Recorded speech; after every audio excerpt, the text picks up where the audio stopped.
Uislamu ni mila inajitegemea na kuna mila zingine, lakini Mtume sallallahu alaihi wasallam akatufundisha man tashabbaha biqaumin fahuwa minhum, atakayejishabihisha na watu fulani atazingatiwa ni miongoni mwao. Pana siku au imekuwa ni siku maarufu na ni mashuhuri duniani inaitwa Valentine, siku ya wapendanao.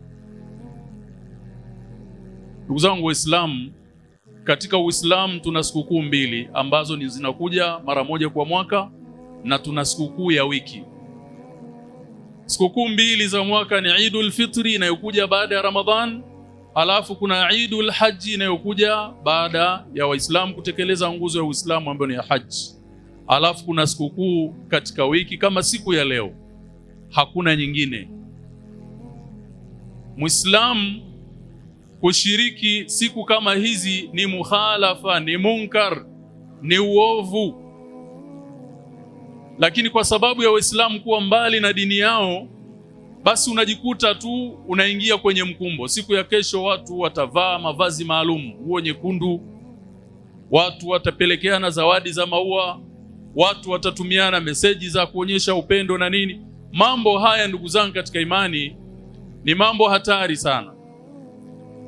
Miongoni mwa madhara yaliyomo ndani yake, manake mtu katika hali ya kawaida unasema kwani lina ubaya gani?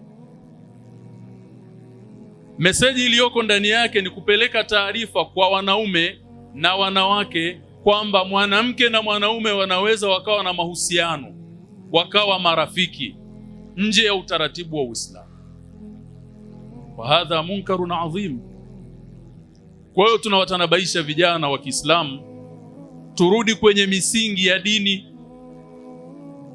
Valentine sio ya Waislamu, haipo. Kama ni kupenda, sisi misingi ya kupenda tumeelekezwa kumpenda Allah, kumpenda mtume, kuwapenda wazazi, kuwapenda Waislamu wenzako. Haya ni mapenzi na unapata thawabu, ni mapenzi ya kiibada.